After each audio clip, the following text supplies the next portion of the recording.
శివాలయాల్లో విభూతి ఎందుకు ఇస్తారు? శివుడు తన నుదుటిపై 3 విభూతి గీతలను ఎందుకు ధరిస్తాడు? దీని వెనుక ఒక గొప్ప ఆధ్యాత్మిక రహస్యం ఉంది.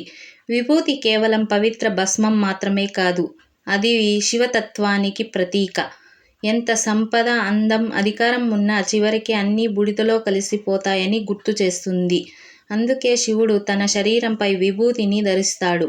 శివుడు ధరించే 3 విభూతి గీతలు త్రిపుండ్రం అహంకారం, కర్మం, అజ్ఞానాన్ని దహనం చేయాలని సూచిస్తాయి.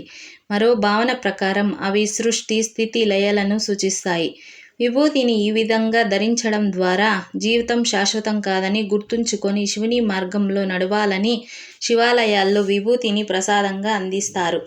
ఈ విభూతిని నుదిటన ధరించడం ద్వారా కామం, క్రోధం, అహంకారం, కర్మ, అజ్ఞానం వంటి దుర్గుణాలను విడిచి ధర్మ మార్గంలో నడవాలని విభూతిని ఇచ్చి భక్తులు నుదుటిపై ధరించేలా చేస్తారు.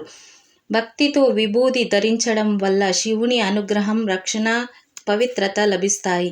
ఈ ప్రపంచంలో ఏదీ శాశ్వతం కాదు, చివరికి అన్నీ భస్మమే అనే మహాతత్వాన్ని శివుడు మనకు గుర్తు చేస్తున్నాడు.